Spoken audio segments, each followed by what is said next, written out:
Hello, once again, this is Captain Frugal reporting for duty for the Frugal Force. Now, I know this has been a big bunch of talk lately, but I just feel like I have to get this off my mind here and give it my perspective as well. I know this subject has been beaten to death, just to be aware, I'm aware of that. Alright, so in this tweet here, of course, Dan Slott, please report this tweet trying to report Captain Cummings for his tweet. Now, I will say Captain Cummings' tweet was a bit crass. I will admit that. But it really, is this something worth banning somebody, trying to get him banned off of Twitter, for crying out loud? I mean, this is supposed to be an adult, doing an adult conversation. I think the real issue Dan Slott has here is he doesn't like the message that Captain Cummings is spreading when he reviews his books and things, or talks about how his Dan Slott's immature behavior on Twitter and other social media is impacting comics. He gets mad about that as well as me and many others. He's notoriously known for that. Dan Slott is very thin-skinned, which then leads me to another point. He did another tweet here. It says, I'm sorry. This was a response, by the way, to Rowan Stale. Sorry I mispronounced your name. I'm sorry, but you're wrong. No company would hire one creator who was trash-talking one of the other creators in public. Not happening. Doing that in the past would reflect on whether the company would hire them in the first place. Talent's not enough, it's the person as well. And I call that a grade A pile of malarkey, because Marvel, for example, has had a long list of hiring and keeping people on that have been absolutely terrible, as well as to other creators. I do remember a particular Mark Waid telling somebody, dick move. John Byrne has done it in the past. Other writers and things have slammed each other in the past. It's not unheard of. Now, it's not as common as fans slamming them. And once again, I'm not saying be rude to any of these comic creators, but we are allowed to voice our concerns and opinions, and that's part of the problem. People like Dan Slott are ruining the batch. And what I mean by that is like a bad apple. You have a rotten apple in a bag of apples. What happens to the rest of the apples? It makes them all go bad, and go bad quick. And we're starting to see this more and more in the comic industry, as we're seeing more writers now and things like that, and editors popping up with Dan Slott and his mentality of, let's block all of our fans that have anything to say that we don't like. Now, and I'm not saying just mean things. It's anything questionable. You ask them a question about a book and they don't like how you worded it, or you say, you didn't like something in particular, people like Dan Slott will block you. And on top of not just blocking you, he will Twitter stalk you later on, and he will sit there and put vague tweets that are mocking you, and he thinks you aren't going to notice. But those things get back to you. And the funny thing is, he white knights for all these causes, Dan Slott does. It causes all this mentality to grow in the industry. We're seeing it. We're seeing more writers, more editors doing it now than ever before. And that's cancerous. You cannot belittle your market. Your market will not buy your product if you keep smacking them. It's just ridiculous. And on top of that, guys like Dan Slott are complete hypocrites. I've seen him attack people for making new Twitter accounts and things like that. Really? I have a pretty good authority that Dan Slott in the past created a Twitter account about a year ago just to harass me. The account was created. It seemed like it was written just in the same tone and style that Dan Slott did. And the kind of person he created, I'm not going to mention it, is a kind of food that he mentioned he loves. And he went at me, and that's the first tweets of his account.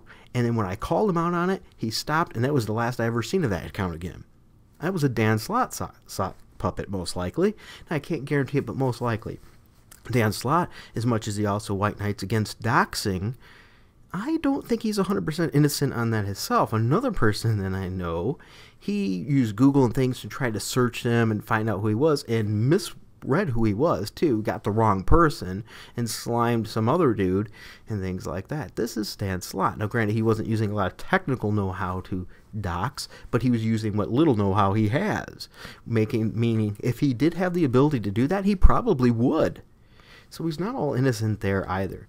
Dan Slott can talk a lot about how being civil to each other and everything, but you look, anybody that has any disagreement with him, he's completely intolerant to. Dan Slott is a classic case of the people preaching tolerance while being intolerant. If you do not agree with him and the ones of his ilk, he will dislike you, hate you, he will block you, and Twitter stalk you. Ask the main event. As I said, now we're seeing this with other comic writers and editors. Heck, probably Heather Antos. I think she made up the whole thing about being stalked and overdid it just to get attention to herself. Look at her tweets and things like that. Look at how much her following has jumped up since then. I think she's trying to poise herself for that next higher up position, or, you know, using as much padding as she can to play the old sexism game and things like that. We have mags that sit there and support Antifa and pretty much condone massive violence.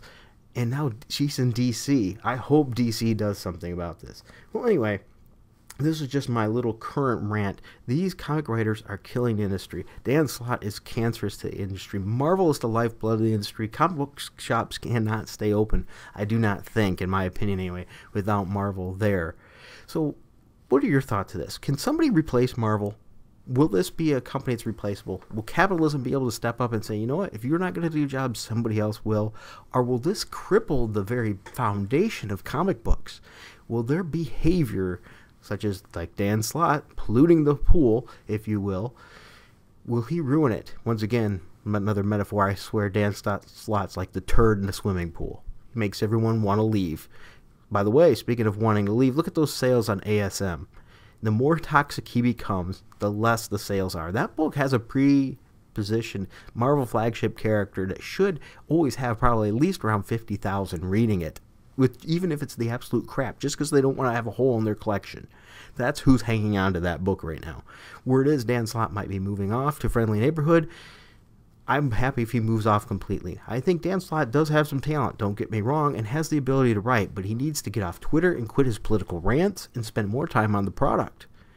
He's not doing any good. If he really cared that much, he would have been promoting Silver Surfer, and instead it got canceled because he was too busy promoting anti-Donald Trump tweets consistently. Overall, that's my view and my take on it. What is yours? Do you think the comic book industry can bounce back if Marvel goes under? Or do you think it's going to have to get worse before it gets better? Or do you think Marvel's wising up and going to change this direction? And the big part is, what do you think about Dan Slott and his online behavior? Do you think he'll learn? Or do you think he's just needs to go? No, nothing else but a firing will stop this guy.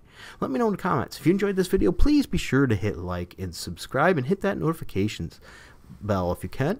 And if you want to truly help and support me, you can go to my VidMe account, VidMe Captain Frugal, and you will be able to leave subscribe for as little as $1 a month, or even just leave a one-time tip. Or you can also leave me story ideas by PMing me on Twitter. Or also, too, don't forget to check out the henchmanslounge.com for more videos and articles and things just like this. And until next time, keep it frugal.